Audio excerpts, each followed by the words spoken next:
Welcome,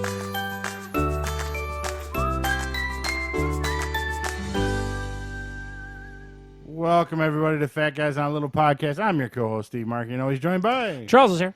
This is late June 2019, approaching our 1 year. And is it our 1 year? I think we hit 52 shows officially. 52 shows. Yeah. So, like, I think maybe next week might be the official 1 year. I don't know. It's Nonetheless, we're two idiots that have been doing this a year now. And yeah, it's been and we're pretty... up to at least 11 listeners. So thank you, 11 for your viewership. 9 of which are our family. We enjoy that. Yes, except both of our wives don't listen.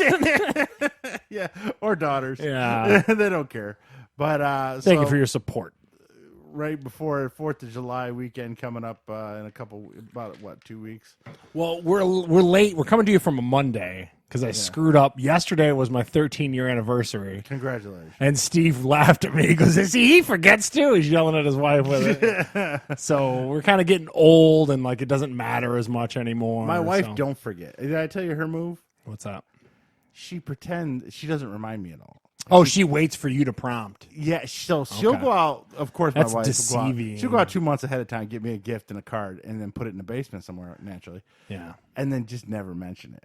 So she waits for me to screw up, so she Jeez. She does that all the time. Set Alexa reminder, or a Google Home reminder. So far, I haven't forgotten. And usually, Holly would be like, you gotta get something for Mom. Like, oh yeah. Oh, she's your Google Home? Yeah, right? pretty much. Holly is my reminder, so she comes in handy. Yeah, just like that. But yeah, so we're coming to you from a Monday. Sorry, we're gonna do a new segment today. It's gonna be major sports off seasons. I thought maybe while all the sports are done, we could look at some of the off season stuff that's happening. And all the big ones, except for baseball, because I don't care. Our 11 listeners demanded this information. Right. So they want sports news from two guys that barely know any of it. Exactly. I'm pretty sure. So we can speculate. They don't need Mike Valenti or any kind of sports talk. You got Charles. You dial into two fat guys on a little we're like, podcast. I don't know. I heard he's good. We can guess our way through it. But what we do know is movies, and that's one thing we do know. We know movies, we know tech, we know, and I know comic books and wrestling. He knows bare knuckle fighting and bare knuckle. I know that. And we're going to get all of it today.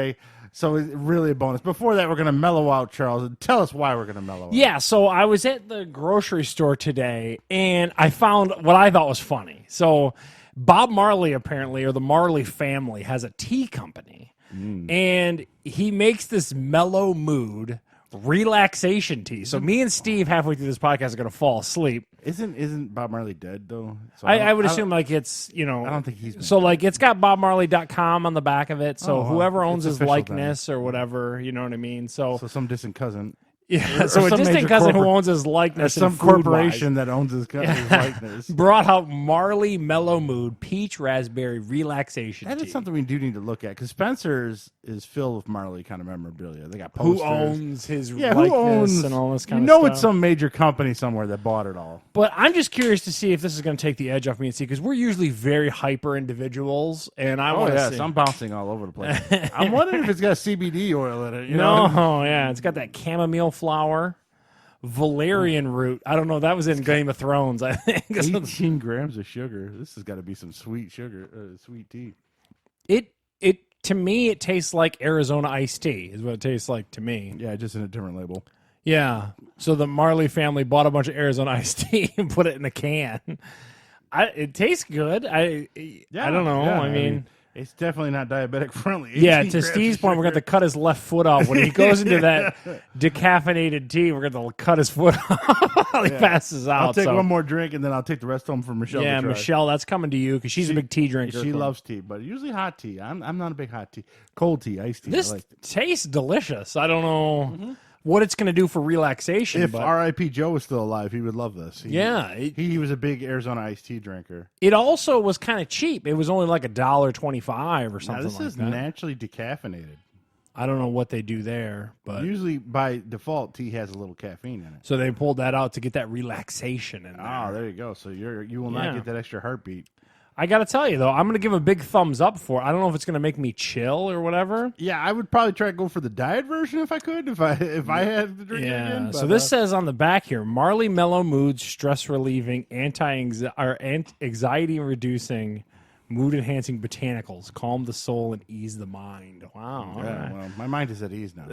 I can tell you. You I just feel very mellow. took a severe edge off of you just then. Yes. I was about to punch through this wall, but now. But would you give this a thumbs up? I'd give it a big thumbs up for flavor. Yeah, before diagnosed with diabetes, I probably drank a lot. When'd you get that type 2 in your life? Yeah, you got to drink no flavored tea. Just that straight up black tea. You got to drink that Dave Markey special where it's just like brown water.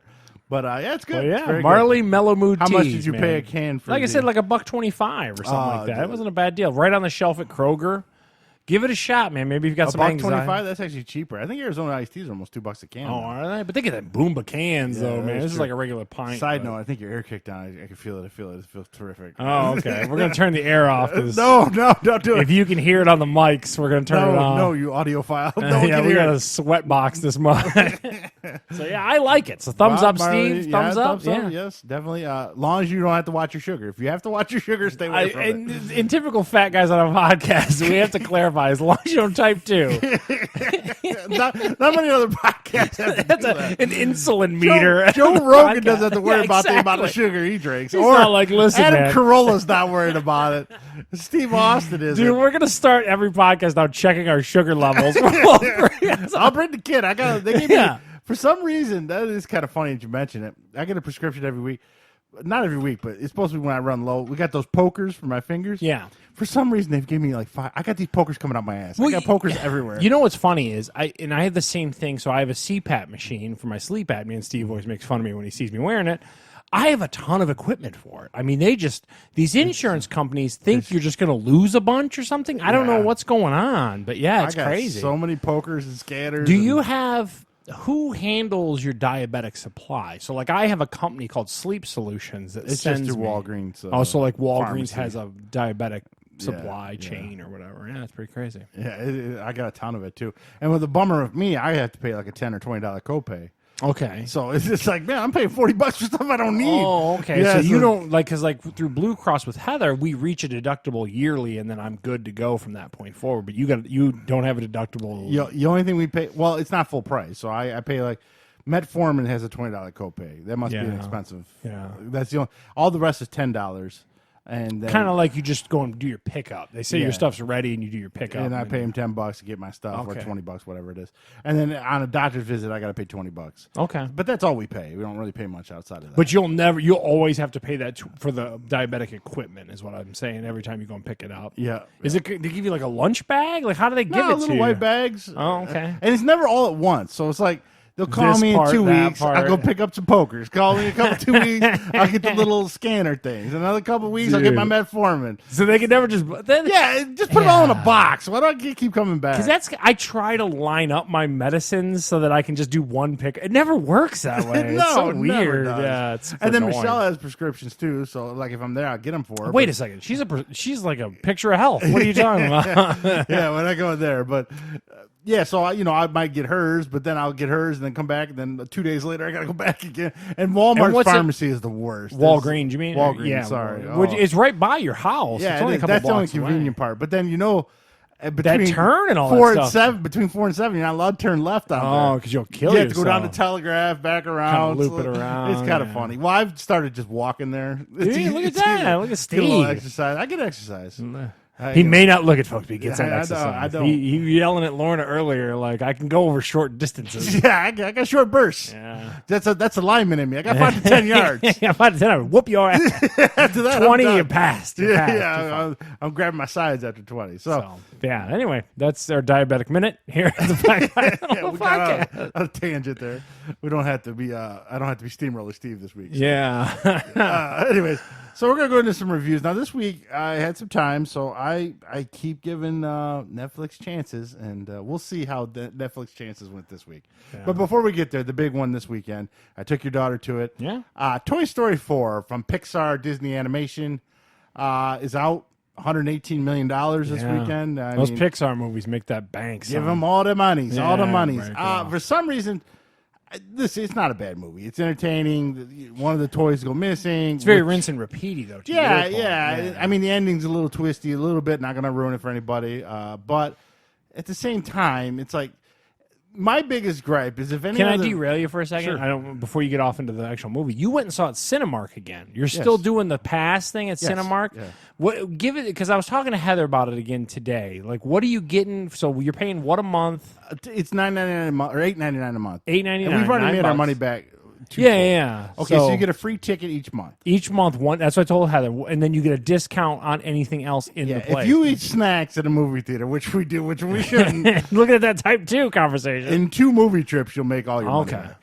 Well, one, you'll get a ticket. So we took Holly's friend one time. That's almost the $9 right there. Almost. So one regular ticket, you not 3D. Now, is there 4D. pass, no pass the days? Or No, is you can use it on anything. You just can't use it on 4D or 3D kind of movies. Okay. So any standard, normal. A standard release, the weekend it comes out, you can get that ticket. Yeah, like what will we see? Secret Life of Pets 2. We took Holly's friend the opening weekend. So you get a free ticket once a month. So do you have 3 subscriptions for you, your wife? No, we just got one. Oh, okay. So we could just get the one ticket, but really it's the concessions it pays for because you get like 20% off. Okay. So like a large combo now in movies is like $15. Yeah. So taking a fifth off of that, you're talking about $3-4 off of that. Yeah, it's a decent deal. Yeah, and we had your daughter, so we bought her some snacks, and then us some snacks, and then Holly has to have her own Slurpee now. That's how she do. She's getting older. Yeah, we got like $7 off, and we only paid $8.99 for this movie. So if you. The only problem I see with it is probably going to be like the fall and maybe like early winter. When it dries up? When it dries up and you're not going a lot. Okay. So but you and your family. We go a lot. So it's worth it for us. You're there every weekend. You pick out Especially a movie in the for the summer. most part. Yeah. Yeah. The fall, it tapers off because of football, and then the horror movies come out and nobody cares about horror So, movies in my again, house. we've talked about on previous podcasts, you're a big fan of that Cinemark. What's the name of the program? What's the name of it off the top of your head? Movie Pass. Movie I think Pass. it's called. Cinemark Movie Pass. It's worth it. At first, I was hesitant because I'm like, I'm only going to get one ticket, and there's 3 of us. This is kind of stupid. But then, really, it's the concessions where you're going to... You can break off 20% off. And the online fees, which is a bunch of bullshit. Yeah, you talked about that as so well. each ticket you buy online now, most theaters, it has a $1.20 online fee. Yeah. So we get those all waived. Yeah. So that's like $4. So you make your money back quickly. So anyway, to your Toy Story 4, I just wanted to Yes. bring that back up because Heather was interested. I think a lot of people could be interested. And Cinemark's not the only one. Can't Imagine has it. I think MJR has a version of it too. So all the movie theaters kind of followed suit and did the same thing. Toy Story 4, the only gripe I got, and the movie was fine. It is what it is. The new characters are really good. I like Peele, Jordan and Peele. What are their names? Keegan and Peele. Keegan and Peele. They played the fluffy chicken and the big purple bunny. Oh, so it was the 2 of them. Yeah, they were carnival prizes, like giveaways. So they were sewn together at the hand. So it was kind of they were really funny. They made that movie. They were the good addition. Yeah, like. Because now the big thing was the Forky guy that's in it who comes up missing, right? Isn't that the whole premise of this movie? He's almost like a special needs character. Okay. Like he still thinks he's just supposed to be a spork and not a toy, so he's always jumping in the trash. Oh, he goes, okay. I'm just for chili and something else. He jumps in the trash all the time. That sounds pretty funny. Yeah, it's not a bad movie, like I said, but the only thing is why does Pixar and Disney get a free pass? For rinse and repeat type movies? Yeah. So here it is, Men in Black 4 came out, and oh my God, they've gone to the well so many times. And here's Toy Story 4. It's the greatest thing I've ever seen. and probably I haven't seen Men in Black yet, which is probably next week's movie. That's the Men in Black International. Yeah, correct, yeah. So that's their 4th one. That's the Hemsworth guy and then the chick off Creed. Yeah. Yeah. Well, no, it's not. Is she off Creed? Is the white? She's off of Thor. Okay. She played Valkyrie. Okay. Yeah. So, and Liam Neeson, he's in it too. So that's the only thing I will say. Disney and Pixar kind of gets a pass now, when they start milking the cow, but everyone else. They added America's Boyfriend in Keanu Reeves as a stunt toy or whatever. Well, you said that was pretty good. You thought that was pretty he's funny.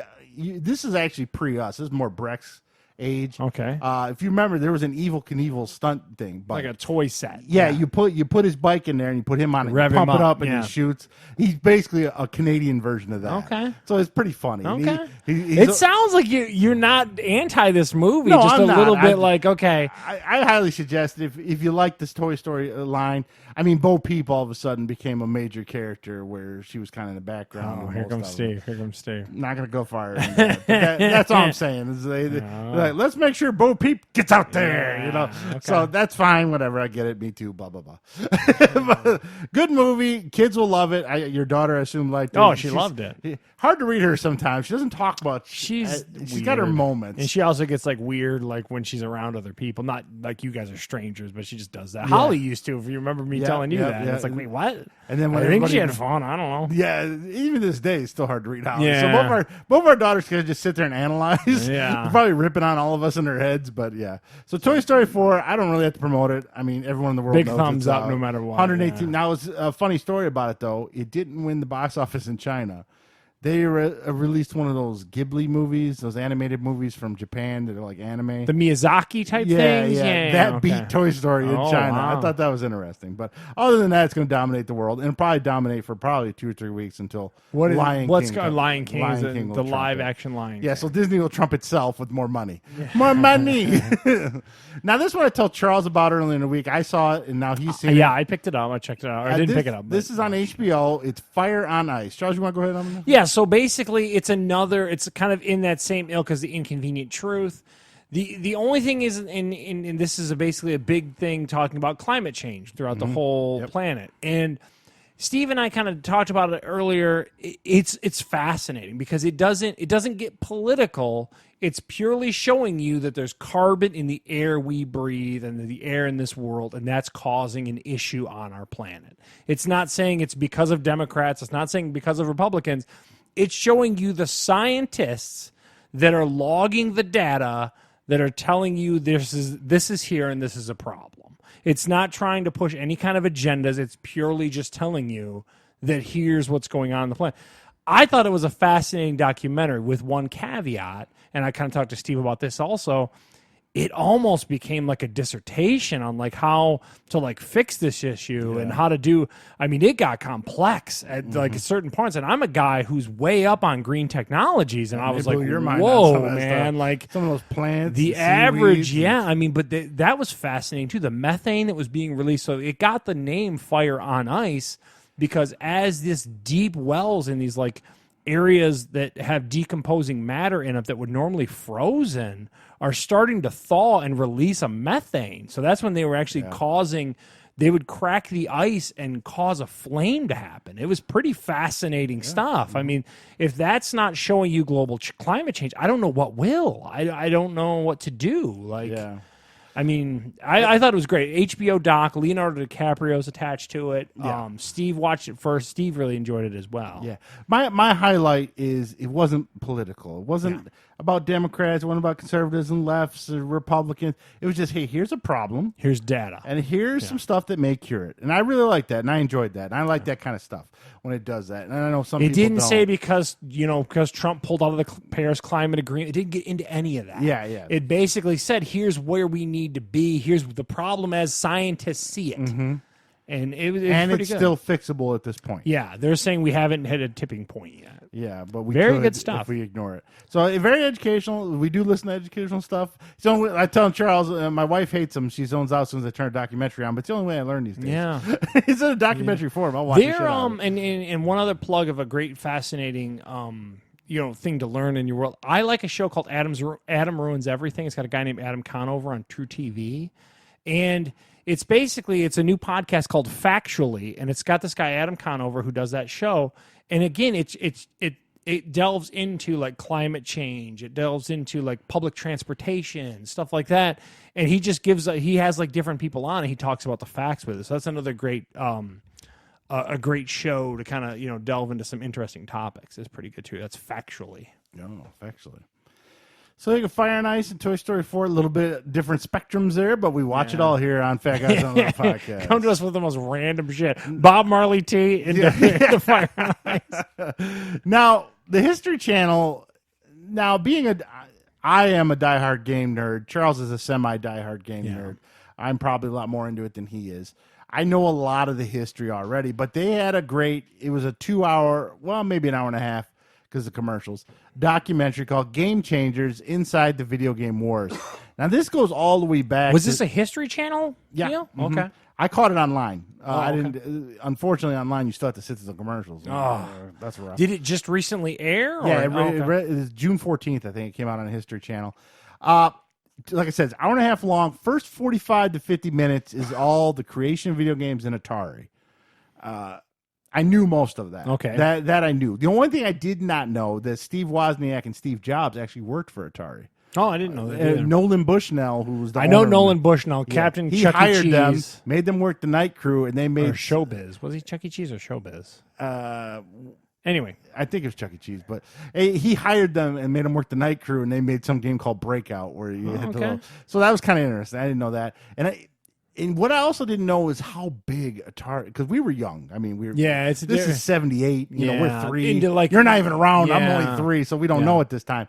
Atari was just huge. I mean, they started with Pong. They made the Pong, and then there's another guy named Ray Bear who claims he invented it. He invented these little lights on a TV. It's kind of like Ralph Pong. Bear or something? Ralph Bear. I'm sorry. Yeah. And then they put an overlay over the television. So his wasn't quite as refined as Pong was. So there was a tiff there between the two of them. But they went into bars with Pong, and they were just selling out like that. They couldn't keep up with demand. So then from there, of course, they started making more arcades. They used like an old oscilloscope screen initially or something like that to work out how the tech would work. Yeah. I'm aware of like how that came up. And they showed the designers who are still alive and talked to everybody. And then from there, it went to Atari 2600. Yeah. And then from there, they didn't have the funds to in the really 72 nationwide. or whatever it was. Yeah, somewhere in there, yes. That's when they started to really falter. Because then now you're into early, mid-'80s, and the NES is slowly showing up on the screen. Not yet, no. Oh, okay. Yeah. And so they didn't have the money, so they went to Warner Brothers. Warner bought Atari. And that's when they boomed. And all the way till about 1982. So what happened was, in 1980, 81, their lead designers of their games. Up until that point, Atari made all their games in-house. They didn't buy... There was still third-party available, Activision and stuff like that. No, this is what happened. Oh, okay. So their top 4 designers wanted more money and royalties because they made all the top games that were selling. Yeah. And Atari said, no, this is a corporation. You get nothing. Yeah. So they left and made Activision. Oh. They reverse engineered an Atari 2600 in their house because Atari would never give them the stuff. Specs, yeah. Yeah, and figured out how to program for it, make the cartridges, and then Atari, of course, tried to sue them. It went all the way to, I think, the Supreme Court. Because you're talking about River Raid, Pitfall. Yeah, yep. The Activision lineup on Atari is solid. Yeah, and that's all their top designers. Okay. Went and made their own company. So then the court sided with them.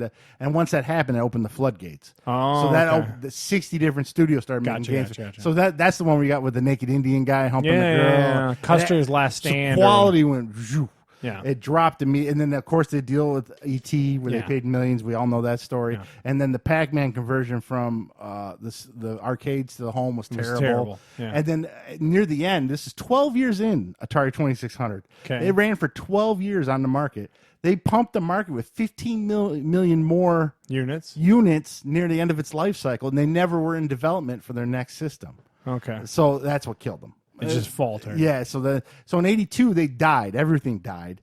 And NES didn't come in until 85. I thought it was 84, 85. Yeah, okay. Yeah, so there was a period, a 2 to 3 year grace period where there was no video games. Is this documentary establishing just that period, or is it continuing? That's the first half.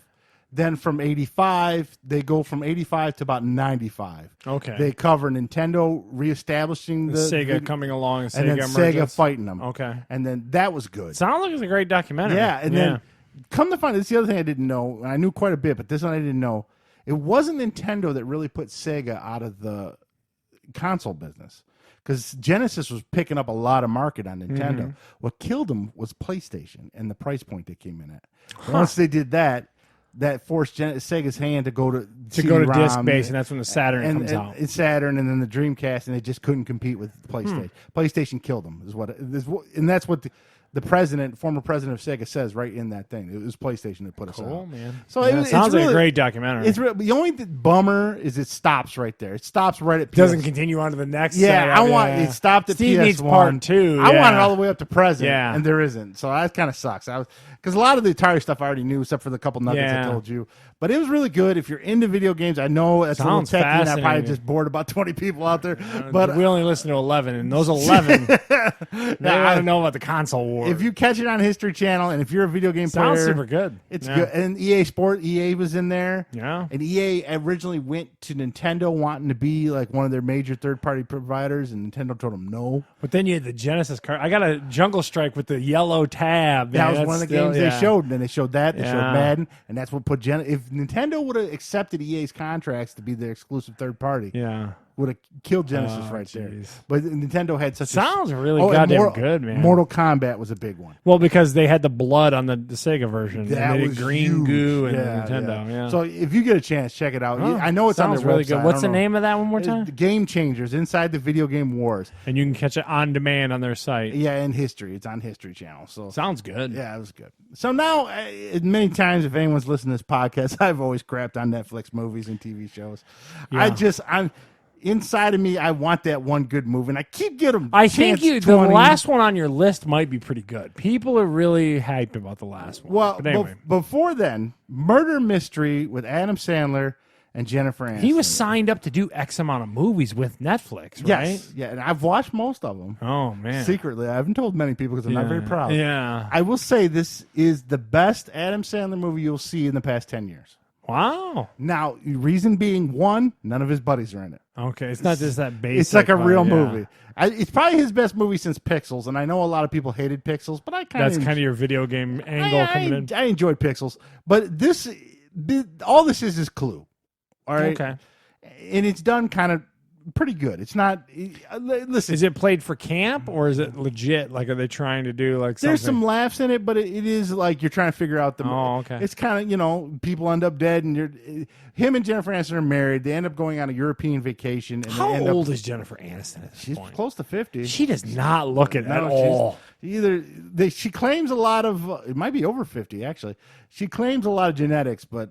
Come on, she's golly. If that's so, I've never seen a picture of her mother, so I don't know. But the second thing on Google, Jennifer Aniston's age, 50 years old. Yeah, 50, I mean, she good looks, for her. That's probably my only knock on the movie. It's kind of hard for her because they're blue collar. He's a cop in New York, so it's kind of a little hard to believe she's a blue collar kind of housewife. Okay, but okay, yeah. But as far as Adam, now is it the greatest movie you're ever going to see? No. Is it even the best movie on Netflix? No. But is it the best thing Adam Sandler's done in 10 years?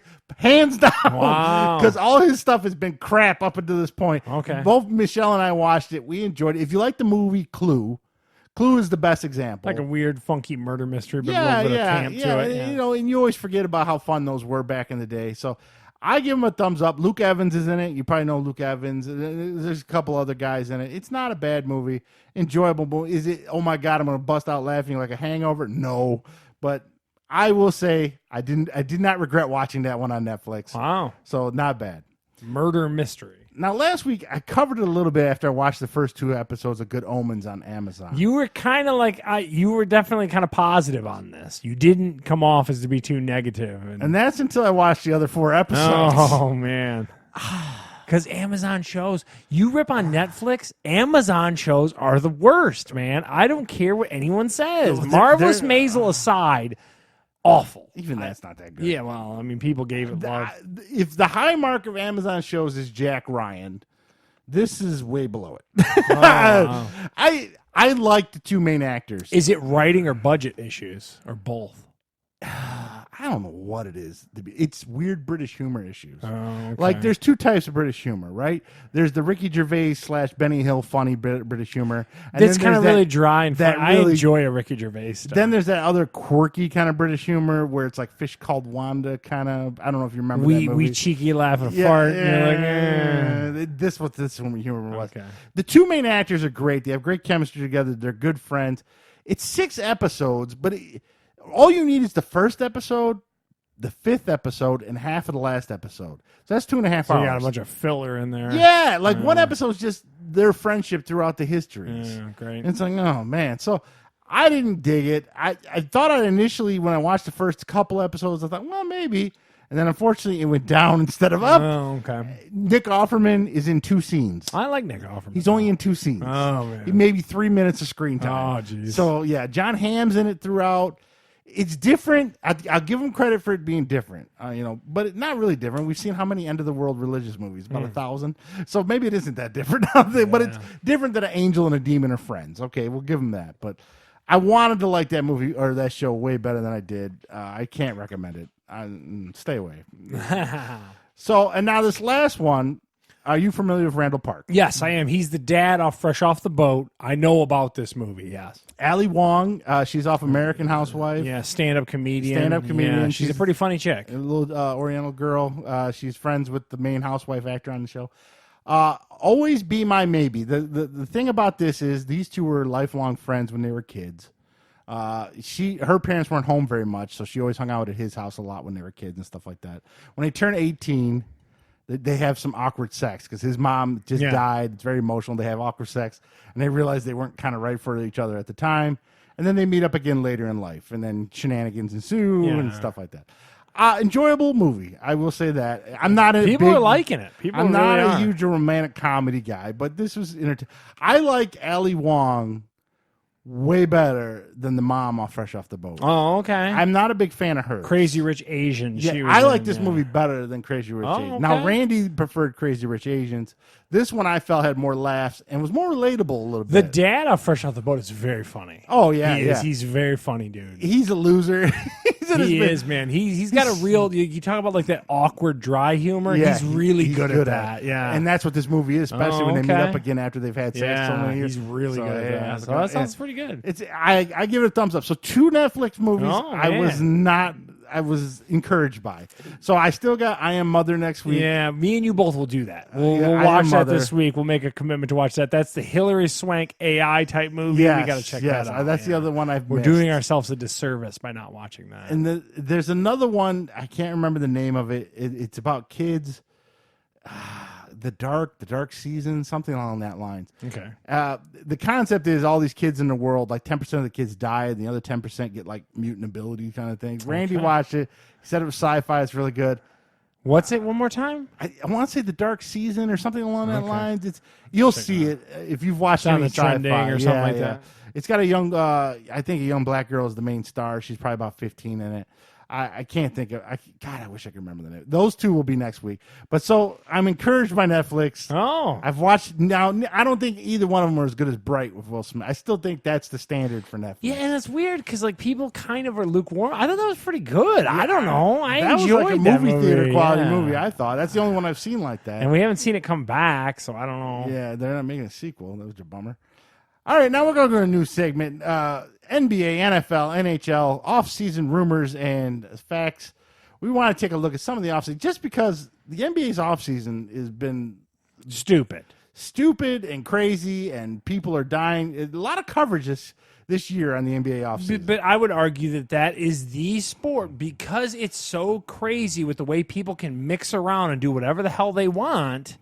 That it's the most compelling, I would say, because like once Antonio Brown landed in Oakland, kind of the drama of the NFL kind of simmered down a little bit. Mm-hmm. The NBA is just so crazy. It's just I don't know. As a fan, if you're a fan of that sport, I consider myself very lukewarm on that. I don't know how you're a fan of this chaos. I can't handle it.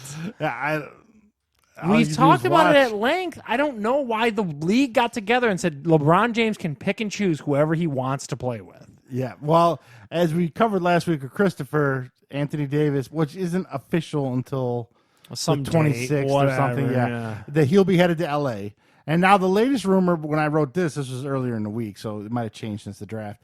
Jimmy Butler or Kawhi Leonard is the Lakers' next target. Now, I don't know where they're getting the money from or how they're... Like, there's a cap in the NBA, isn't there? Yeah, but they're allowed... How it allocates there's some is kind different. of luxury thing where they can go over the cap. I don't It's get not it, as strict man. as the NFL's, I'll tell you that So much. the big rumor is... but I understand why the Kawhi rumor's there. You have to explain to me the Jimmy Butler. So Kawhi Leonard is a Los Angeles native. Yeah. And, you just won in Toronto... So his championship pressure is not there. Now, what is Jimmy Butler about? Like, what is... He's a Philadelphia. No, I know who he... But why is he... Just because he's a big name that's a free agent. And that's the rumor Lakers want. Because whoever LeBron wants, LeBron gets. Yeah. This is the world we live in. Well, we'll see if that actually happens. So from what I understand, they can sign another big player and have just nobody on their bench, or they can kind of sign 3 or 4 mid-range guys, which is what they probably should do. I saw a rumor that Golden State is going to re-sign Kevin Durant just to off him to someone else. That Did you sounds see? about right. So they have it in there so they can get some trade clout for him. I saw that, but I don't know much. But doesn't he? Well, he's under contract for a year anyway, so Yeah, they may so- not have to resign him. They might just be Okay. able to trade him. I'm not sure what's going to happen. That'll probably happen on the 26th. Near the end of the month, you'll see. And of course, Kyrie Irving. The rumors are still he's going to go to Brooklyn or the. Why do I Knicks. like the Brooklyn Nets? I just don't- they're kind of gritty for some reason. I don't know. Maybe they are in my head. You know what I mean? Like I they're don't know. kind of like old school. I dig them. I don't know why. They're like a cool Raiders in the NBA. I guess is what I'm trying to say. Because I hate Oakland Raiders, and you'll talk about that here in a second. Yeah. Now Kawhi Leonard's again. Right before this podcast, I was listening to the sports talk on the way here. The biggest rumor now is he's going to resign with Toronto. He should. But no one knows for sure because he doesn't really talk to anybody. Yeah, that's a so Valenti whatever thing, you hear about yeah. Kawhi Leonard, it's just Turn him people on and making listen to what he has stuff to up. say. Yeah, so who knows about that? Klay Thompson is probably going to resign with the Golden State Warriors, most likely. Kemba Walker, he said he wants to stay. And he plays for the Carolinas, the Bobcats. He wants to stay with a nice big contract. Of course, Kevin Durant. We just talking about that. Yeah. And then Chris Middleton, he's the other big player on the Milwaukee Bucks. Okay, yeah. So you got the Greek freak in him. The rumors he wants out. And then the big one that's been happening this past week, Chris Paul allegedly cannot get along with the beard anymore. Oh, James Harden. Yeah. And they want to deal him. They want him out. And then there's rumor that Boston might be interested in him. But he's got a big chunk of money. I forget, $30 million this year, $40 million next year. So he's a hard one to deal because of all the money. Yeah. So that's a little look at some free agency. Now we're going to switch a little bit of gears and go to NFL because I find this great. If there's one bigger train wreck in the NFL right now, it's the Oakland Raiders. Can you think of a bigger team? No, I think that. So you're going to talk about they're getting Hard Knocks this season. On HBO. A fantastic show on HBO. We talk about it every year. And the perfect team to beat. And so last year was a perfect team with having Cleveland. I mean, they're doing a great job of getting those teams that people really want to see the inner workings of, and I think it's great. This year's Hard Knocks was down to the Final Four. The Lions were actually one of them. Oh yeah, I'd watch any Hard Knocks. I'm a slappy for that show, man. Well, I how love good it. is the Raiders Hard Knocks going to be? Because that's just a train wreck of a team right now. And then so that brought up a question I wanted to ask you since you are the Juju, baby? What are you talking about? Who's going to have the better season, Antonio Bryant or Juju Smith-Schuster? Will be Antonio Brown. Yeah. Antonio is Bryant is his name, right? Or is it Brown? I'm sorry. Why did I write Bryant? I don't know what you're up to. Oh, okay. Juju Smith-Schuster is going to have actually Roethlisberger throwing to him. I mean, That's true. And to me, that's going to outweigh anything that Oakland's going to put out on the field. So, yeah, I mean, I'm a bit biased, obviously, but I told you earlier when he signed with Oakland, good luck. Have a nice career. You done, son. I told you that. 700 yards a year, probably. Yeah, okay. Well, the only thing the Raiders might have is they don't have much of anything besides chucking it deep. So maybe he'll get the ball thrown at him a lot. Man. But we'll see. Hard Knocks is going to be very entertaining. And then the other one, because this was one of the bigger offseason moves in the NFL, is Josh Rosen went to Miami.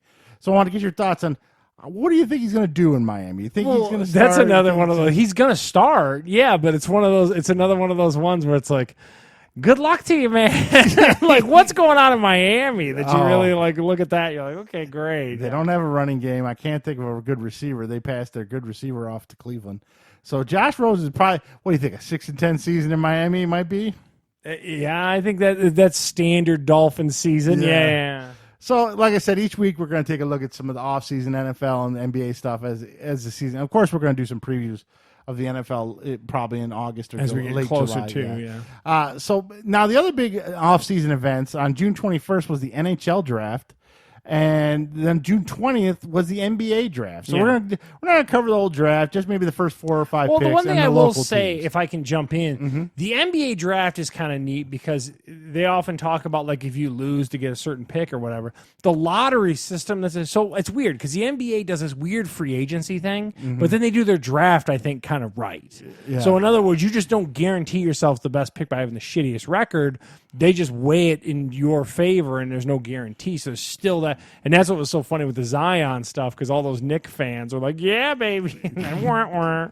So, like everyone already knows, we don't have to say much about this. The Pelicans had the first pick, and they took Zion Williamson, forward from Duke. Not a real surprise there. Everyone kind of expected it, right? I don't see. There's no one else who's going to be taken in that spot, right? I don't see anybody else. Then the second pick was the Grizzlies, and Ja Morant is a. I think it's Jay, isn't it? Jay, sorry, Yeah. from Murray State. He's a point guard. I don't know. He much really about hyped him. on him. Really, the big ESPN talked about him and everything. That's how I came to kind of know him and stuff like that. So seemed like he's supposed to be one of those really good talent. And any other year would have went first, is what a lot of people were saying. It just unfortunately Zion Williamson was in the same draft, and the Knicks took Williamson's teammate. R.J. Barrett. Now, a lot of people are high on him, too. This is what Chris was asking about last week, trying to see where he went and stuff like that. A lot of people are feeling he might even actually have a better pro career than Williamson will have because Williamson will be stuck in New Orleans. And then the Hawks with the fourth pick took DeAndre Hunter. He was a forward from Virginia. I remember seeing him in the tournament. I'm good for it, I guess. I don't know. I'm not going to pretend to know deep. And I only knew the Jay Morant stuff just because of the ESPN stuff. So now, our local team, the Detroit Pistons. Say this name 2 times fast. Siakou. I don't even know how to say it. Dimboya from France. He plays in the French league in France. He's a forward. I don't pretend to know about this, but talking to a friend of mine at work who's a really big Pistons fan, he said he's a pure work in progress. Like he can't start. There's going to be. I'm like, oh, okay. Yeah, that's why I've heard also the same thing. Yeah. Yeah, he was super I don't know. The Pistons are a team that needs someone to step in right away, and they took the one guy who can't. So, and then if you remember, the last time the Pistons took a foreign player was Darko Milicic. Yeah. And the Humans Victory Cigar. We see how that worked out. I just saw an article on him the other day. I forget what they said he's doing like now. in wine country somewhere. He's like running an orchard. Or he something tried like kickboxing. Another for a while, great ESPN. So that's a quick look at the top. Of course, you can go to ESPN.com and see all the draft picks if you're really into basketball. We just wanted the top 5 or top 4 with the Pistons won, and their work in progress. So then we switch over to the NFL draft, and I'll be honest, I don't want to. NHL. I say Steve, NFL? that relaxation tea is taking a hold of it. I'm really relaxed. The NFL draft. Now, I don't know much about hockey. Look at that guy for the Rangers, Capo Caco. The Devils had the first pick, and they took the Jack Hughes kid. He sounds American. Jack Hughes. Yeah, he's supposed to be really good. Another Sidney Crosby type guy, I think. Okay. Not pause. Don't quote me on that. I should have wrote it down in what position he played. The Rangers took, as Charles said, Capo Caco from Finland. You really tell NHL is a worldwide sport. Super weird, man. The Blackhawks took Kirby Dach from Canada, and the Avalanche with the fourth pick took Bowen Byram from Canada. Now, ask us about any one of those, we'll know nothing. Steve's reading it off a list. But the one with the Red Wings, and this affects us, this is Steve Yzerman, not us, but this area. Steve Yzerman is his first NHL draft. I almost said NFL again. And he took Moritz Seider. Now, from what I understand, he's a good defenseman, but it was a little bit of a reach at, I think it was the 6th Too pick. early is what it was? Okay. They probably should have tried to trade down in them. But either way, he was predicted to go in the first round. So it's not like they took like a third rounder. It's a sound pick that's probably a little too early. Yeah. Tall, 6'3" defenseman. 6'3" on skates, boy. That's a big boy. Yeah, so he's a pretty good sized guy. He'll be on the Red Wings for probably quite a while now. So there you go. There's a little look at 2 amateurs analyzing the NHL draft that know nothing about any of it. But we know Jack Hughes went to the Devils. That's all I know. Jack Hughes. That's a very American name. And Capo Caco is on the Rangers. Yeah, I'm telling you. So like I said, a little bit of off-season look at stuff. Maybe next week we'll find out where some free agents went for NBA. I think that starts at 26. Don't quote me on that. But maybe it's in July. Could be wrong. But we'll find out. Now, what I do know... Adjust yourself. Adjust myself. A stellar segment. 3 minutes of wrestling. Our most listened to portion of our podcast. Yes. Now, they just had a pay-per-view Sunday. And this the kind of WWE? Yes. You have to clarify. There's 2 leagues now. Yeah. WWE had a pay-per-view Sunday. What was this? Money in the Taco or something like that? The name of it. Siesta. Sounding board. Or okay. I forget what it was called. It doesn't matter because no one showed up. Oh, okay. I found a very interesting article. I wrote these notes before I got that, before the pay-per-view. This pay-per-view only had 7,000 people there in a 20,000 seat stadium. How many seats they blank out there? That's what the article was about, that they had tarps up all over the place in there. So they're coming. This pay-per-view came 2 weeks after the Saudi Arabia one, so they really didn't have time to promote it. And the card sucked. It was just terrible. But my point I want to make about wrestling is again, I know we're old and whatever, But when but Cena isn't that long ago. That's 2009, 2012, somewhere in there is Cena. The Rock, Cena, Austin, they come out. Even if you're at home, you hear the glass TV, smash, and you knew that Austin was coming crowd out. went nuts. There's an ovation that you can hear, and they mic'd it good. And you could understand that they were big guys. And Cena, too. Cena, as much as you hate him, he came out, they reacted. They hated him or liked him. They went crazy. The big wrestlers right now are Roman Reigns, Seth Rollins, and Becky Lynch. And Becky Lynch, they're ruining. This last Raw, those three wrestlers, they didn't come out at the same time, different periods throughout the show. Man, you hear pin drop. Oh, wow. It wasn't. I mean, they had a little bit of ovation, but Michael Cole's like, oh, the roof's coming. No, I've heard the roof come off with some old wrestling. I watched wrestling a long time. I know they got like mid-card reactions. They were like, oh, I got to get pissed. Reigns out. Do you think it's... What is wrong with the WWE in so many words? Like, what is your opinion? Booking, number one. Stories, writing, basically it. I think. Do you think that they're hamstrung with the new rules, though? I question that. The self-imposed PG rating. Yeah, that's what I'm saying. It is a combination of stuff. It's not all just one thing, but yeah, it's a combination of stuff. Not letting guys be guys. Like, I think if a new Rock came along now and he did all the candy ass and the eyebrow rising and all the stuff that made us laugh back in the day, I don't think he'd be allowed to say any of that. Jeez. Austin giving the finger and drinking beer. You know that ain't happening. But you know what's funny is you bring that up, but like it's the perfect time for that character. So imagine if you're the WWE. Oh, yeah. And you had this rebellious dude show up and tell you, like, I don't give a shit about your rules. You know what I mean? They could do it with CM Punk in a heartbeat. Yeah, it would be amazing to have this like anti-establishment guy. Like, we're trying to be clean, and you're an idiot. Before he left, that's what CM Punk was doing, and then he left because of contract disputes or something. I forgot what it was. My god! Because he was on the verge. He was getting big. Yeah, and then he split and got his ass kicked in the UFC. Yeah, exactly. But they had it. They had it, and they let it go and didn't work it out with that guy. And and now they're just struggling. I mean, I know you're not going to sit through Raw. And it's on tonight, actually, at 8:05 on USA. When's the change the Fox stuff? When's the SmackDown Fox? Fall. It's not till the fall. Okay. Now, here's another that came down and get to put in the notes. So, like when NFL goes to commercial break or NBA, it's usually at a timeout and the action stops so you don't miss anything. What WWE was doing is they'd go to splits. Shrinking boxes. Yeah. So now they're not going to do that anymore. Okay. And literally they're going to go to commercials when there's no action. So before a match, after a match. Okay. And then they're going to go, like, if it's a 2-fall match, like in between fall. So they're trying to get more like a sport before they move over to Fox. TV timeout kind of thing. Yeah, is what they're trying to do. That's going to kill their live crowds. Yeah, I was going to say, like, you just there. brought up the pop that these guys get, and now you're going to kill what little it. pop they going to get, yeah. Oh, my God. So WWE's struggling right now, and they're primed for an upset if they keep this up. And that leads us to the next point. June 29th, Fyter Fest, AEW pay-per-view, is free on Bleacher Report. Now, when Charles and I watched the first AEW Double or pay-per-view, nothing. we thought the next pay-per-views were $60, so we were like, we're out. Yeah. So they must have realized that. Not just me. We got to get this product in front of people. Yeah, and we better do it for free and get some people watching. And so, yeah, it's going to be on there. We're going to obviously have a live feed on Saturday night for it. Me, Charles, and BV will be here watching BV's coming back for sure. sure. Of course he will. He's got nothing to do on Saturday night. So interesting. Fyter Fest is coming. Now, that leads me to my next point. Now, this is very interesting. Tony Khan, who's the guy with the Jaguars, right? Yeah. He's going to be on Stone Cold Steve Austin's podcast. Coming up or was? I think he already was. I don't know if it aired yet or not because I don't follow Stone Cold's podcast as much. Now, Stone Cold's supposed to have a pretty good podcast. I know you brought up before on the podcast. Yeah, and he has a lot of non-WWE guys on there like Jim Cornette and stuff like that too. I just find this very interesting that he's on that, such a WWE kind of based kind of guy, having Tony Khan as AEW on there. Now, the rumors around the intro webs is McMahon knows he can't switch WWE from PG to whatever he wants to do it because it'll kill the Fox deal and all these other things. Okay.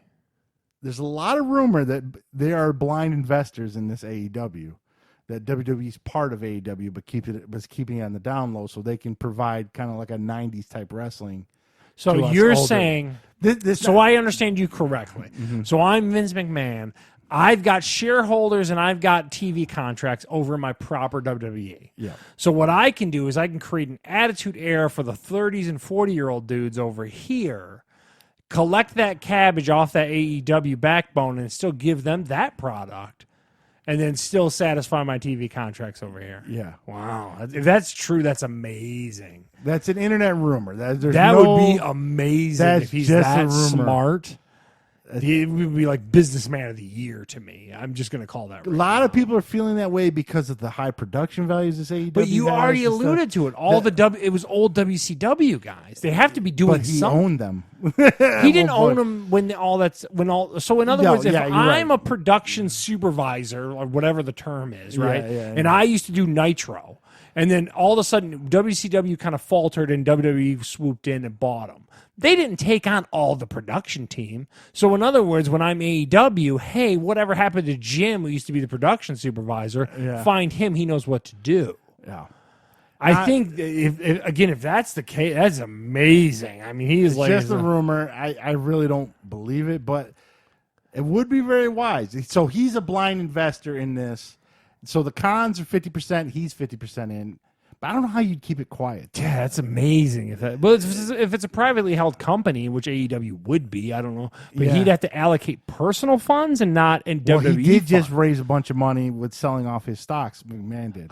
Dude, but I don't pretend to know how businesses work, but that's crazy. All that money went into XFL, allegedly. So I don't know. We'll see. Okay, so then Steve, what does Steve Markey believe is the case on this? Oh, judging by our next point, I'm going to say no. I think it's just a rumor. Yeah, it smells. If it isn't, wow. Two reasons. One, they went to TNT, which McMahon's never had a good relationship with because they were WCW back in the day and pissed him off. Ted Turner and all them, even though it's not Ted Turner anymore. Yeah.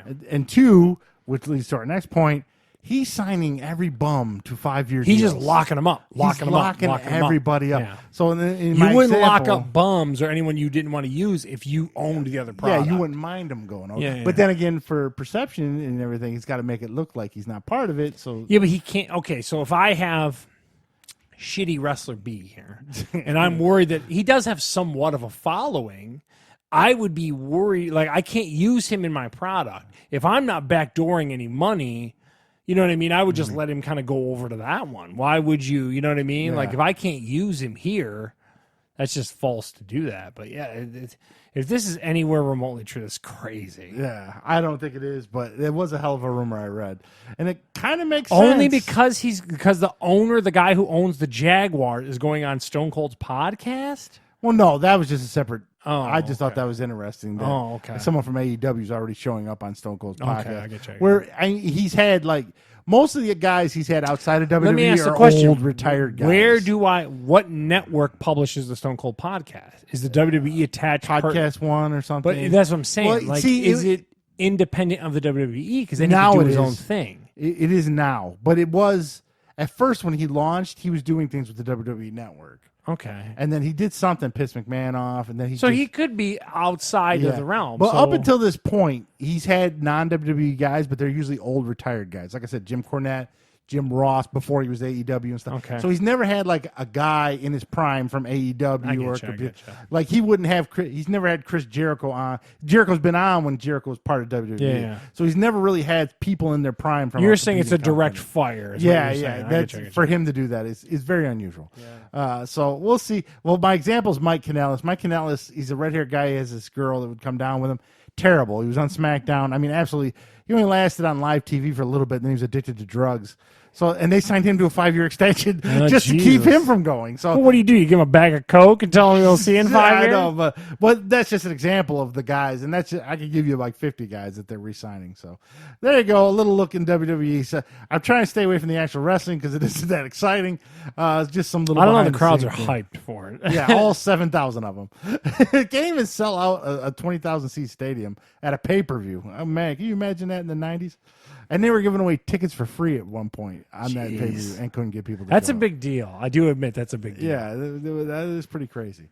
Now, to their defense, they were somewhere in Washington. What's the big city outside of that's in Washington outside of Bethesda? It was with a T. Tacoma, Washington. Oh, Washington, state of Washington. I'm thinking yeah. Bethesda, Maryland. Yeah, Sorry. But I mean, Tacoma's a pretty decent sized city, you know, but still. And you can't find 7,000 WWE fans, you got problems. Yeah, so I can't win more. They were struggling. So now we're going to go into rapid fire, and some of these have already come out the theater. We're a little behind in some of these, and one of them I've already seen. But so we're going to start with movies. This is called Yesterday, and we all know how rapid fire goes. Yes, no, or what.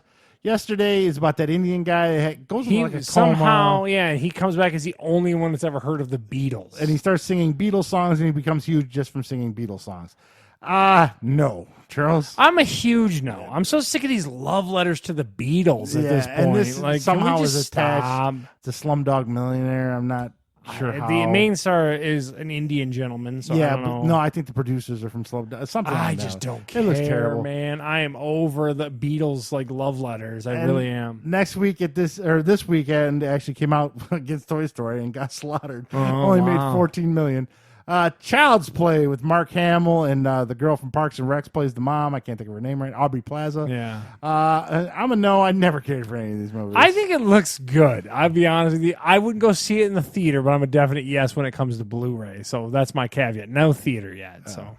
And finally at the theater, another horror movie. No, I'm sorry. This isn't a horror movie. This is an action movie. Young blonde girl. It looks a lot like Atomic Blonde, but she's a little smaller and younger. It's called Anna. I saw a couple trailers for this. I'm a no. I'm not a huge fan. I'm a what? I don't even know what it is. You haven't seen the trailers for this? A very super female spy movie, it looks like. Sounds amazing. So new Liam Neeson in it? Somewhere. Probably your mentor or something. New on Blu-ray this week is the one that messed up Raven. This is Us. And the Jordan Peele movie. Peele, Us. I've already rented it, so I'm going to watch it, so I'm a yes. Full review next week for Steve. Yes. Yeah. And Charles? And I would be a maybe. I might check it out. If it didn't have the groundswell that Get Out had, but it definitely is something I'd probably check out. Now, this next one's a big show on USA. A lot of people like it. Meghan Markle, right? Yeah, Meghan Markle's debut was on this. Suits, Season 8 on Blu-ray. I haven't watched a season of Suits, so I'm a no. I'm a huge no. I didn't care. I don't care. Meghan Markle's from it. No. And now Cinderella must have some kind of anniversary because Disney's digging them back out. Some kind of anniversary Is that edition. a combo deal or something? No, they're two separate ones, but it's in celebration of some. There's always some weird anniversary they find for their animated and movie. Cinderella, both the animated and live action one, you can get separately on Blu-ray this week. Actually, my wife already has the animated one, so I'm a no on the live action. So I'm a no on both of them. I don't care about Cinderella, but I'm sure a 7-year-old little girl that I have in my house might want to watch it. And then finally on Blu-ray this week, the Tim Burton Dumbo came out in the theaters, kind of tanked a little bit. I am kind of interested in seeing this just to see Tim Burton's take on things because he's a little different. So I'm a yes. I'm a yes, too, especially on Blu-ray. I definitely want to check it out. It looked really dark and kind of gritty, which is weird to say on a Dumbo movie, but it looked kind of cool. Streaming this week, we have Jessica Jones in her final season on Netflix. I haven't watched any season, so I'm a no. Marvel, no. This is, again, one of those last-second Marvel ones that wasn't supposed to even be on Netflix. So. Yeah, they're sneaking it in there real quick in the summer before, basically Stranger Things is what everyone's waiting for on Netflix. So Murder Mystery, I've already seen it, so I'm a yes, obviously, and we talked about it earlier. Yeah, Steve says it's supposed to be pretty good. I'd be a definite maybe then, I guess, and check it out if I get a couple days, because Steve said it was pretty good. And the second season of Big Little Lies, my wife binged the whole first season, 8 episodes, so she's really into this. Is this the Nicole Kidman one? Nicole Kidman, Reese Witherspoon. It's got Meryl Streep in this season. Yeah, it looks terrible. Every time I walk in there, one of the wives is getting beat. I said, what is this? So I'm a no. I shouldn't laugh at that, but gee, it's got the dude quite an uplifting show. It's got the dude from True Blood, the big blonde guy. I don't care. He's beating the crap out of Nicole Kidman every time I walk in there. It's like, dude, serious? This is something I shouldn't be laughing, folks, but it is a crazy point. I'm a no. Yeah, no. And this next one, Euphoria, has got Zendaya, one of my daughter's favorites. She's that young girl on Spider-Man now. But no kids should be watching this. From what I understand, there's orgies and dongers everywhere. It's a very dirty show. It's about sex, drugs, and everything else in your teenage years. I pray my daughter never watches it. Euphoria, I'm a no. Since you said teenage dongers, I might have. No, I'm kidding. I'm a huge no. This looks awful. I saw the preview. No, watch John Oliver on HBO. Yeah, from what I understand, it's just over the top craziness. Just because they can, it's HBO. Yeah, well, it's a rule. And then when the show gets big by season 3, none of them gets naked anymore. Yeah. For games this week, because no one has cashed in more on the Mario racing kart enough, so Crash Team Racing is now out. Ironically, it's only like $39. It's not even $60. Is this the one that you and Holly were talking about the one week? Did you guys? We played Sonic. Oh, jeez, I got them all. I got the kart racing. Yeah, so now this is the third kart racing game. Oh my god! Crash Team. I'm gonna rent it just to see why. It's what a remake. Characters are in it? Because you got to see it just for that research. Yeah, I'll do it. I know Crash is one of them, and then his main villain's another. I don't know who else is in PlayStation. You're gonna have like what old boy from Tekken with his crazy. It's hair. a remake from PlayStation 1 or 2. I can't remember. I'm a yes. I'll probably play it. I'm a no. All these, like you said, Mario Kart clones. Get out of here with this. No. Now, the next one I'm looking forward to, it looks pretty good. Samurai Showdown. It looks like Street Fighter V graphics, but with the samurai game. It's a fighting game. You get swords and stuff like that. I played that old arcade game on the past, and it was terrible looking. This one looks a lot better. I'll probably rent it, though, and I'm not sure I'm going to buy it. But Samurai Showdown's a yes for me. I'd be a maybe. I definitely want to check it out. I bet you it's a beautiful looking game to modernize. I bet you it's really cool looking. Yeah, hopefully. And then I've never been into them. I know my niece, Tabitha, is. She's played all of them almost. Sims 4, Island Living. I don't understand the little gibberish things and the little people running around. I'm a no on the Sims. I've never played a Sims game. I'm with you. I don't. Sim City, Sims, I don't play any of them. I'm a no. Yeah, so there you go. A little rapid fire. Might have some of those next week for review, especially This Is Us. Or just us. It's not This Is Us. So let's go into some MMA. I don't know if anyone on the podcast or on the Facebook caught our live feed. We had some interesting comments. Steve is amazed by how huge BKFC 6 was this past week, and I want to tell people what BFK or Bare Knuckle Fighting Championship 6 was this past Saturday. We live casted our commentary with our main man BV was in on it with us. The huge man Artem Lobov. He looked like Ivan Drago. Dude, he was massive. Beat up on Paulie Malignaggi in a decision. Let's not go beat up. He won, so that's all I know. According to my judge's scorecard, he won. True. Steve was the big loser. We bet some serious fake cabbage over this. And man. Nonetheless, it was a very entertaining thing, but I wanted to bring up the 7th, BKFC 7 is going to be August 10th. Look for more information on the Facebook page. We'll definitely have to get that. BV, the main man with all of our fight cards, will be in here with us. It's very entertaining stuff. Now, the other thing that was going on Saturday night as well was there was a UFC Fight Night that took place. They were in Greenville, South Carolina this past week. Again, this was an ESPN Plus card. They're traveling around a lot. They're mixing it all over the place. I mean, this is super kooky.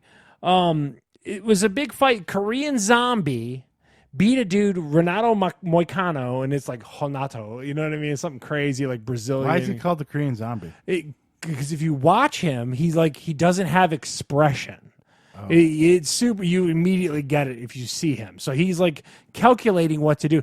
Anyway, the point is he's getting a huge push in the UFC, which means he's going to lose his next fight. It's the way it always works in this league. He whooped a guy in like 53 seconds. He caught him, slipped a jab, and just dropped this dude. It was a really impressive win. The other thing I wanted to bring up, everyone that's Korean in the United States was in that arena. It was like it was in Seoul. It was the craziest thing I've ever seen. They were behind him. Oh, my God. The Korean people love them. You know, they love him. And it's really cool. He's really good, to watch. He's super entertaining. Got a big W, and it was really cool to see. The other one, too, was Randy Brown, KO Brian Barberina. That was a pretty decent fight, too, on the same one. Barberina. It sounds like a member from Greece. No, yeah, that's what he's there for. And then Tell the me big more, one is tell me more. Sorry. coming up this next weekend. Big heavyweights are going at it. This is a great fight. Junior Dos Santos, I know. You know his. He just came back. He came up with a big win pretty early on. He won, pretty quickly. He's going to fight this guy named Francis Ngannou. Steve's falling that relaxation tea, man. Yeah, I'm telling you. I'm ready to pass on. These are two big dudes. They're going to be throwing some serious hands. I'm looking forward to this one big time. Problem is, we got the AEW live cast. So we'll be watching AEW, but I'm going to catch the replay. I'll have a full, theories on it next week. Going to be a great card. And then the big thing is the little guys are always got to get in there. Joseph Benavidez versus what's this guy's name? Josier What Formiga. what weight class are they? They're like 110 or Oh, something. It's like geez. 2 women in there thrown in. It's awful. But anyway, you know, the big thing about Joseph Benavidez is he's one of the ones that actually put it to Henry Cejudo. So it's a big, I don't know, whatever. Little dudes, who cares? Big guys on the main event. Watch that ESPN Plus next week. Super good fight. So let's hear about it. Charles has a habit of getting into hobbies. Steve has a habit of getting into hobbies as well. Not nearly as much as him. Oh yeah, you need to tell yourself. So for hard-earned reviews this week, it's a little off the beaten path. I told Steve just a little. I wanted to get into leather work. I wanted to start leather crafting. I'm attracted to cool items that are like made of that like older distressed leather. So I actually took my daughter. We went to this store called Tandy Leather Works, and it's in Livonia, and it's all over the country. And they actually sell a kit there. So this was a cool, like a beginner's kit. They had already cut most of the pieces. This is a toiletry bag, or what's called a DOP kit. I've never heard of that term before I started getting into this, but anyway. And it was already with it was $80 for the kit, and it came with, oh, geez, Steve just vomited. It's all made out of bison leather. So this is like buffalo leather, which is kind of cool. And Aren't they basically, almost extinct. I don't think anymore. I think okay. that you're thinking of like the Great Plains and all that. I don't. But Everything's endangered. This is a really cool kit, and all I had to do was like pretty much put all the hardware on and then sew it up, and then it turned out fantastic. Like I was showing Steve before the podcast, it looks like something I would have bought in the store. So for $80 at this Tandy Leather place, you can get a really cool kit, learn a new skill, which as I've talked about for lengths at a time on this podcast, I love to learn a new skill. I'm actually going to, try to craft some different things. My next thing I'm going to actually try to make out of leather, cutting the patterns and everything, is my Leatherman sheath or my multi-tool sheath for my work Leatherman. I'm gonna craft a sheath for it. But anyway, I just thought I would bring or a holder. Now with this bag, did you have to stain it? No, like I said, all the panels so you basically construct it. It's kind of like a snap together model of leather work. Did you sew anything? Yeah, I sewed all the You have a stitching is sewing all machine? mine. No, I hand sewed the whole thing. Are you going to invest in a sewing machine now? I have a sewing machine for fabric. I've tried to learn how to sew about a year or two ago. So you're gonna is sewing leather different from fabric? It is. It's such a thick material that you actually have to use an awl and a thicker needle.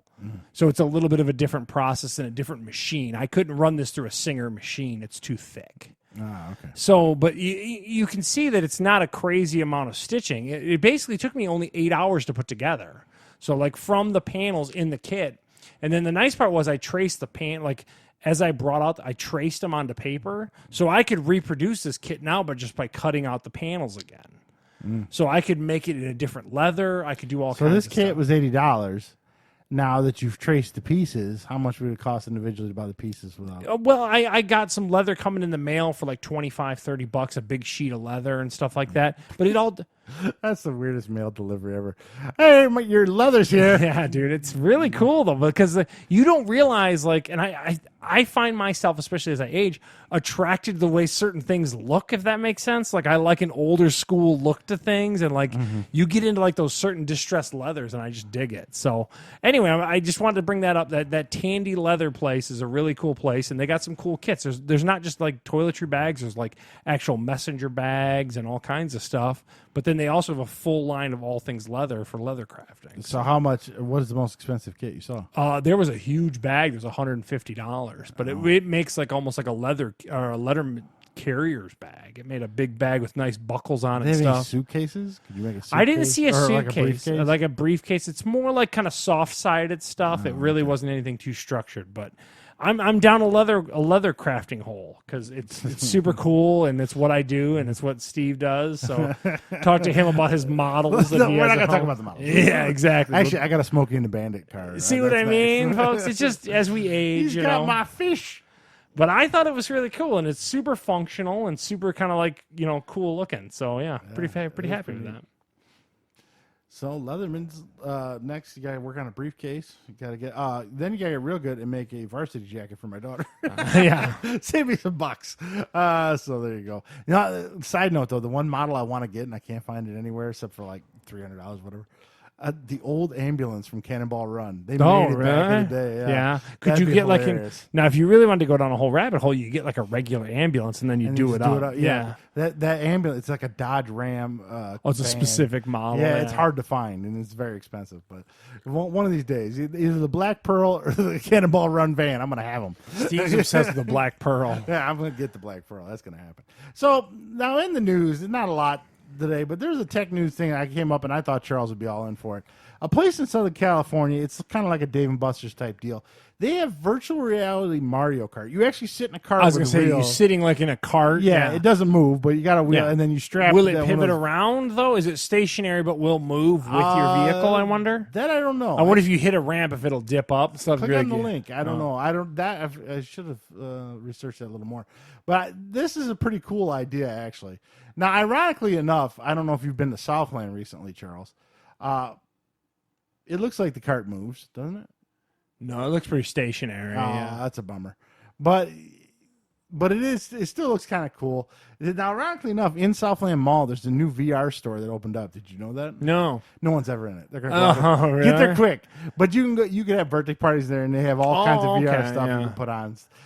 There's no one ever. They're gonna go out of business. Because the problem is in order to gain their money back, they have to charge such crazy numbers. So it's it's just crazy the cost of some of the stuff. So imagine I took And my the daughter. rent where you're at, you know. Yeah, it's tough, man. Yeah, it's real tough.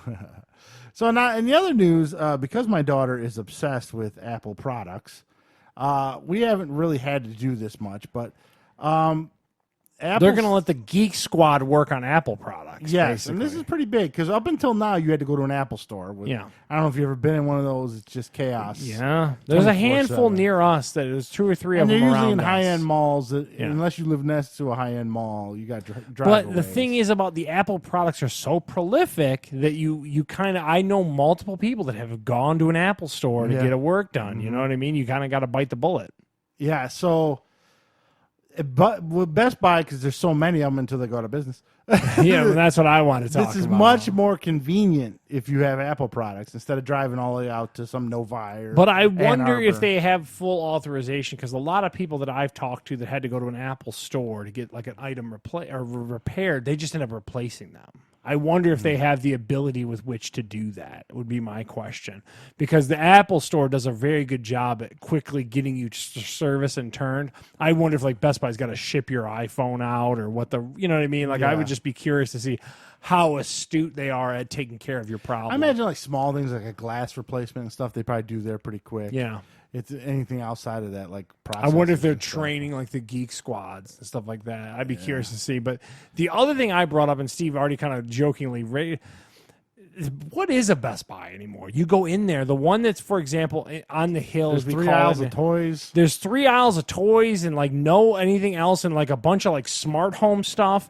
They're going to start selling smart exercise equipment in a Best Buy. The one in Taylor already has them. There's bikes you can get. There's smart I mean, this bikes. has got to be the beginning of the end, people. I feel like Best Buy is going to be dead in probably 2 to 3 years. You're not going to know of a Best Buy. Which will suck because it's one of my favorite stores. Now, it's funny. We Now, should if talk I owe about money. If I owe money on my appliances and they go out of business, do I still owe that money? You owe that money to Citibank NB or whatever Damn. that is. You know it. There's Yeah. a parent company attached to that, baby. Oh, damn it. They're also, and we didn't put up in the show notes because I forgot to actually. Heather flipped me an article. The rumor has it someone bought the name and the likeness of all the Toys R Us stuff. So you're going to start to saw that, see yeah. Toys R Us are going to start putting back. Well, they're starting only with 6 this year. Okay, but Wrong. it's a big deal, I think. And they're going to be named something else. They're not going to be called Toys R Us straight up. Oh, really? They're going to be something, but they're still going to be owned by the Toys R Us group because Toys R Us is still in Canada and overseas. We went to the one in Toronto, and it was a solid. And Heather and I actually talked about this just today. I think that a lot of what Toys R Us ran into, and similar to the Best Buy, those Toys R Us got so big. They stuffed the Babies R Us inside of a Toys R Us. Like, why not get a smaller footprint store? Toys R Us' biggest problem was their prices too. Well, okay, but They then were $5 how to much is $10 that more on overhead? every Lego set. Yeah. I don't know, man. I just can't believe I live in a world without Toys R Us is readily available. It's a little bit of a bummer. Yeah. But it's like the 6 stores at Christmas time are opening up, and they haven't announced where. But I'm gonna guess so I'm probably Chicago area, Chicago, New York, Los Angeles, somewhere down in Florida, probably Orlando, maybe. Yeah, by there, maybe one by Dallas. Yeah, maybe Detroit. I don't know. We'll find out. It is weird though. Like I said, like because. And as a kid, you basically store. go to Walmart, you go to Target. Target's toy section really picked up the slack, but it's weird that does not have a toy store, man. It's such a big part of an '80s kid childhood. It's not even funny. Yeah, your daughter's really into the moji things, whatever the hell. My daughter's into anything she can get. She greedy. Just I was like, moji, you're still into that? Oh yeah, I was like, oh, dude. okay. She saw little things and was like, yes. Yeah, she does like little trinkets, dude, all those eye level trinkets that are in Target. But yeah, hopefully maybe they make come back. I'm surprised no one else tried launching a toy store. But then if you look at it, all the other big ones went out. FAL Schwartz, you got to compete. You got to compete with Amazon, and I got so they weren't even competing with Amazon. The same, like I said, Lego's the biggest one. At Toys R Us, like a Star Wars Lego set was $35. That same set at Walmart was $29. So that wasn't even online. That's not even pulling up online so prices. They were just their price, and they wouldn't price match. Oh wow! So like, in modern society, that's just crazy. A lot of people online are like, if they come back, they got a price match. You know? Oh, well, that's a valid point. I mean, in modern days, because just talking when I went to the Chevy dealer today, I immediately started quoting, like, why am I seeing these prices online? You know what I mean? Like, you got to straight bullshit. Is that why? No, because he started working on that price when I started quoting other prices online. Like, they want you to not pay attention to that. And this is not 1985 anymore. You know what I mean? Like, people have devices in their pocket to prove you wrong right there. You got to work with that. So, I don't know. And speaking of that, too, man, Amazon is crazy, dude. Like, I got 2 packages delivered on Sunday like it was normal. Like, I mean, it is. I had one on Sunday, too. I needed an adapter for my laptop. Super weird, right? Sunday, yeah, it's like, oh, my God. Now, I still find it, they're not always the lowest, though, Amazon. But imagine you could get it on, like, the next day. Nice. And it's an instant gratification. If it's something you can wait on, you might save a little couple bucks. Yeah. I forget what it was just recently where... Oh, my truck cover. It was actually like $60, $70 cheaper on Walmart. So Walmart's actually got some Walmart good deals. can do, and they can also get you some stuff quick. They will do you. But we talked about Mega Machine. I don't know. They got some kinks to work out on Mega Machine. Yeah, Mega Machine. I had mine delivered to the house. It was free delivery. Yeah, and that's always great. It's the one nice thing is, you talk about like getting into weird hobbies like leather crafting. It is a cool time to live just because you can save money doing it. You can find about things that you could have never found out about years ago. So for as crazy as the internet is, it's also really neat. It's a neat time to live to be able to get some of this stuff, Yeah, that is pretty cool. It's just that information that is at hand all the time. Yeah. A lot of options, almost sometimes too much. I posted an article on our Facebook about all the streaming options and all the money it's going to cost you if you want all of them. Pretty interesting. What did it come up to? Well, it didn't really give you prices, but it was telling you, like it listed all the options for TV streaming, and then what was the biggest shock to you? Like, what was the biggest, like, really, who do they think is going to purchase this? Like the news ones. Really? Like Wall Street Journal online? Yeah, who's buying those? Yeah. And it must somebody because Apple's going into it. Yeah, Apple had a big push at that last reveal. So someone's paying $10 a month from news that you can get like everywhere. I mean, news is so everywhere. You can get your Fox News, your CNBC News, you can get your Wall Street. You can get all that for free. At what point are they bringing something to the table? Yeah, what is different that you're paying $10? What news are you getting that isn't? Yeah, that's what kind of point. I was like, people are paying for news. I was like, that don't make sense. And some of the music apps and stuff. It's like, God, there's so many. It's like, it's like, but you get into like these like titles and all that. You know what I mean? Like there's this, like you said, like it's death by 1,000 cuts. But I had an issue in a guest room a couple days ago, and he was trying to hook up a Chromecast. He was a big guy, and he was talking about like he's way into like Plex servers, and like that's what he. So he actually what he does within his Plex server, he's got a service that ties to it that aggregates TV shows. Yeah, they've had that for a while. Yeah, and he's like, I don't buy it. I don't subscribe to anything because he's like, everything is available to that. And he showed it's not everything.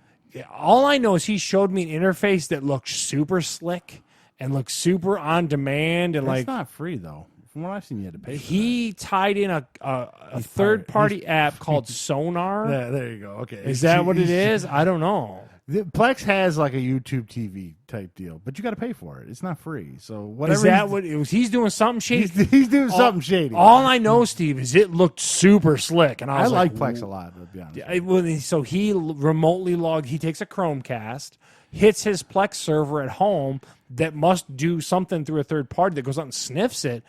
I was naming TV shows, and it was coming up. It was coming up with full details, full titles. I mean, it looked like someone's on demand. He's like, I don't pay a dime for this. It was crazy. It's not like the Wild West, like when these people got these like half-baked, Kindle, what do you call it, the Fire TV sticks. Yeah. This thing was slick, dude. I was like, whoa, I got to look into this. But to your point, if it's super shady. I don't know what that Sonar part is, but I know there's a Plex TV, but it's a service you got to pay for. Okay. Now they also have regular over-air stations you can get on Plex and record too, the local ABC, NBC, whatever. Because you can couple that with your Silicon Dust, which is kind of what I do here. I couple mine with that channel's DVR, but you're saying you can add that to your networked tuners. You can pick those up on your Plex servers. And the Plex by nature is it has a built-in DVR, so you can record whatever you want. Yeah. So I like Plex a lot. I use it primarily for movies. I don't. All I know is it was a new one to me. I had never. He kind of blew me away. I was like, dude, what is this? The only problem with that is getting. What I ran into initially was my router from the cable company. Blocking stuff, ports. You got to so port being forward. at work, trying to, tough, it was a pain in the ass. Once you get it through, it's fine, but it takes a while to get through all that stuff. That's pretty techy, that kind of stuff, You're getting into, like you said, port forwarding and stuff like that gets pretty intense. Yeah, and especially when you're messing around with the router provided by the cable company, so you you lease your router. You're going to never hear the end of it, and it's like, oh Christ. So that's going to wrap us up, but we're going to take a little look. So we've had a year doing this almost. Who thought? That's 51 weeks longer than I thought we'd do it. Yeah, we thought we were a month and out, people. There's been some fun stuff. I mean, some fun guests. There's been the biggest thing that I've learned about like during this time is, number one, people are not that reliable. Number two, some of this audio shit, people, is really tough, man. Like trying to troubleshoot and figure out some of this crap has been a lesson. Especially that damn camera. How many times? Oh my god! How many times did we screw that one up? Yeah, doing this stuff, and I'm sure today even our audios are all over the place. It's a really tough thing, people. Like, and you don't realize that, like a Joe Rogan or like these higher end podcasts have a dude that is just engineering the podcast or engineering the video stream. Yeah, there is no Mimo for them. He's sitting off. A the guy off dude's camera producing moving the it. camera around and stuff. It's tough to do. It's tough to bullshit with your brother and do all this at the same time. You know what I mean? But it's been a blast. I tell you what, being able to like talk about the crap that we do. It's fun to just spend a day a week and just kind of get on here and talk about the randomness that we're into and all that kind of stuff. I do like that. And then it's also funny to see like that we're available on all these services that we shouldn't be available to and all this shit. Like we just work this shit out like on a random Sunday or even a Monday today, and then we're able to do all this other shit that who knew, Yeah. It's super fun. And of course, there's a lot of kinks at first, but I mean, there's still a lot of kinks. And we probably should promote a little better than I do, but I mean, who's got? We got full-time jobs. It's just fun to get on here and talk about Bob Marley T and just kind of have a good time. It's a good way to reconnect with friends and stuff too. Having BV on is a great time. Having wigs on and everything. And then you get people you never even thought of, like the float guy or Gary that Busey. Stuff's super fun. Gary Busey, Gary Bolson, and Gary Busey came on that time. Rhino Richard, Rhino. It is fun. Yeah. So you never I do know. get a kick out of doing this every DJ week. Tony G with his DJ voice. Yeah.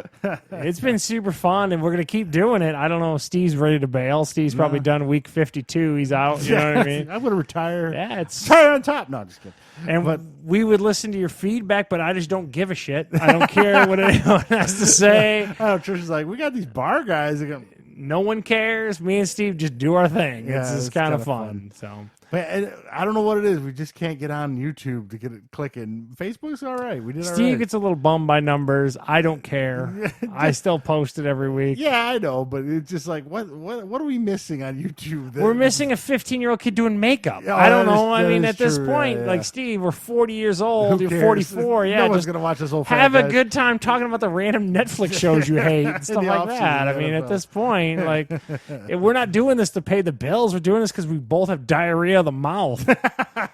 It's just fun, funny. and that's what, and like you said, it's been nice to be able to talk to people we don't get to. It gives us an excuse every week to kind of get together with people we normally wouldn't get together with and stuff. We'll have to get Wiggs back on here. Tell us how Miami was. Yeah, Miami, and he went to a concert, you were saying. So Oh yeah, he's been a busy boy. yeah, he's welcome to come on, and like I said, anyone else, you said the one guy who was our one super fan that was on the one live Oh, cast. Tim Isaacson. Yeah. Yeah, you're welcome to come on. We enjoy. I never enjoy found talking that. with anyone. He had a little tragedy in his life. Oh, jeez. Okay. Well, His stepdaughter got ran over and killed. Jesus, I'm sorry to hear that. Yeah, Whoa. that's a little bit of a bummer. Wow. All right. Well, I'm gonna leave good on a luck high to you. note. Golly. Yeah, Well, good yeah. luck to you down there. I'm yeah. sorry the one super fan we had is running into some tragedy. Shit. But, Wow. yeah. So, but it's been fun. I, to your point, I probably should talk to more people at my work about what I do on the weekends. But Oh, your one buddy was on here. He was fun. yeah, I mean, but if people get offended when they find out I do this. They're like, "Wait, you?" I'm like, "Yeah, every week with my brother." Like, Why did they get offended? Because I don't talk to anyone about it. Oh, I don't. okay. Well, I'm not Randy walking on, so around. he's not offended. Yeah, you got a pretty. I work with almost 200 people. You know what I mean? yeah, A I guess 400 so. room hotel. There's a lot of people in there, and it's not one of these things. I don't like when people are overbearing about their personal life at work, if that makes sense. And when they're coming up like, "Oh, I tell my podcast," you know what I mean? Like, so I just kind of don't. And that's probably a bad thing because then people go like, "Well, why don't you?" And I'm like, I don't care enough, because we're gonna do what we do every week, whether or not anyone's listening. The And one that's we'll what have makes to us- get back on here is the guy who works with Heather, Dave. Yeah, Dave's a good guy. I have to yeah. have him back on his AEW impressions. I know he's probably watched that stuff. Maybe we can get him on next week. They're all off for teaching. He can That is true. join We'll on have with to the have him on Skype. sometime this summer. Yeah, I'll try to work that out with Heather. So, Dave, you listen to this episode, you're welcome to come on. If not, we'll hit you up early. Yeah. So, Pretty much anyone that's been on is already. They don't even have to ask. They can come back on. yeah, just hit Steve up on Yeah. Facebook. Just let us know when you want to come on and stuff like that. You have to probably before the season starts get Gary back on to talk about his all 22. I want to talk to him about the new Harry Potter game that came out on cell phone. See if he's into that. That is See if true. that took $1,000 out of his life, like his Jurassic Park game. He dropped $1,000. You know what I mean? I also want to know because we saw him on Bare Knuckle Fighting this past Saturday. Dude looked just His like him. twin was on there. It's just it's super fun, and like I said, we're going to continue to do it, and it's one of the funnest adventures, but it's really tough. Like what a lot of people don't realize is, You screw up a lot. dude, you screw up a ton. And you see man. guys doing a podcast with just like a laptop and a mic, and it's like, how? What? Yeah, dude. I mean, we started out. This is all new equipment. So this is like 2.0 on equipment. Yeah, and we tried one mic that didn't work, and we tried different mics. yeah, That's it's pretty fun. tough, dude. And like I said, we've worked out kinks, and we've got kind of our little system down. Now we can and- just find a way to keep this room cool. nope, we're gonna heat it up. Well, this goddamn hot box. Dude, when you got to shrink the room to make it that much more intense. I'm gonna punch a hole through the ceiling. I swear to God. I'm just bring a bag of ice and put it on my head. I'm telling you. So anyway, but yeah, year in, it's been a blast. And thank you for anyone who does listen. We're super appreciative. Yeah, it's not of our you to take- wives. Yeah. Both of our wives don't give a shit about what we're talking about. My wife's in the house with us right now. Could give two shits. Mine doesn't want to be on camera. She's just Yeah. like, no. So, all right, well, that's going to do us for this week. And, of course, you can catch us on Apple iTunes and Google Play. And then, of course, fatguyslittlepodcast.com. You can check out all our little features there on that site. And our Facebook page where we had some weird comments this past Saturday. super and weird. then, of course, please go over to the YouTube and look at it. We've got about 100 videos. We post the video and from probably about 100 views. Yeah, that's okay. But We it's, used to get a lot more when we cut it up, but I don't want to spend that amount yeah, of I time. do that. It's too much commitment. Yeah. Hey, you can't Joe Rogan it. We don't have a crew to do Yeah, that. I don't have a producer. It's Yeah. me sitting here chumping You know what that we're going up. to do? We're going to apply for an intern. Intern? Yeah, one every Sunday. He's gonna I mean, come if in. VR Metro can get intern, we can here, Yeah, right? I know. I should bring Megan in from VR Metro. She'll be like, "What is this, you old weird dude?" Yeah, well, I'd be like to listen to like how much in student loan debt are you gonna go and all that She's kind of going stuff. to U of M Dearborn. So. Ooh, buddy. Yeah. Wait, oh, she can tell us about her depression loan, or not loan, grant. What? She got a grant to university or Probably don't scholarship. Sorry, scholarship. So $1,000 scholarship for. She just wrote an essay on depression, and they gave it to her. And well, she takes the pills for it too. So. Jeez, oh, Pete. Okay, we're not putting her business out there. I'm sorry to whoever. Well, no, this she is. openly shares it. So okay. Well, good for But, her. it So was funny. she's But welcome on she's again. a smart kid. Going to be a doctor. So, all right. Until next week, we'll catch you later. To Steve And Charles. and catch you next time.